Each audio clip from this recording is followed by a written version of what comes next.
بسم اللہ الرحمن الرحیم۔ نبی کریم صلی اللہ علیہ وآلہ وسلم کا ارشاد ہے کہ رمضان المبارک کی ہر شب و روز میں اللہ کے یہاں سے جہنم کے قیدی چھوڑے جاتے ہیں، اور ہر مسلمان کے لیے ہر شب و روز میں ایک دعا ضرور قبول ہوتی ہے۔ فضائل اعمال صفحہ نمبر 774۔ ابو ہریرہ رضی اللہ عنہ کہتے ہیں کہ رسول اللہ صلی اللہ علیہ وآلہ وسلم نے فرمایا، تین لوگ ہیں جن کی دعا رد نہیں ہوتی: ایک روزہ دار جب تک کہ روزہ نہ کھول لے، دوسرے امام عادل، تیسرے مظلوم۔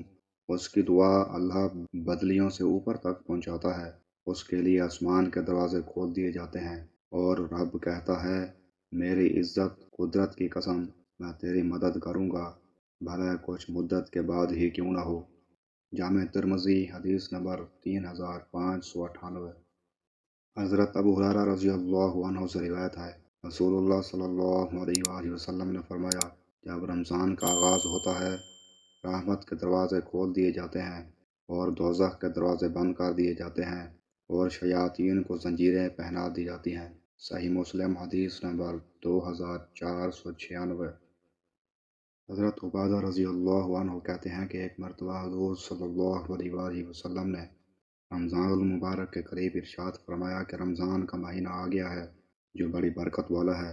اللہ تعالی شانہ اس میں تمہاری طرف متوجہ ہوتے ہیں اور اپنی رحمت خاصہ نازل فرماتے ہیں، خطاؤں کو معاف فرماتے ہیں، دعا کو قبول کرتے ہیں، تمہارے تنافس کو دیکھتے ہیں، اور ملائکہ سے فخر کرتے ہیں۔ بس اللہ کو اپنی نیکی دکھلاؤ۔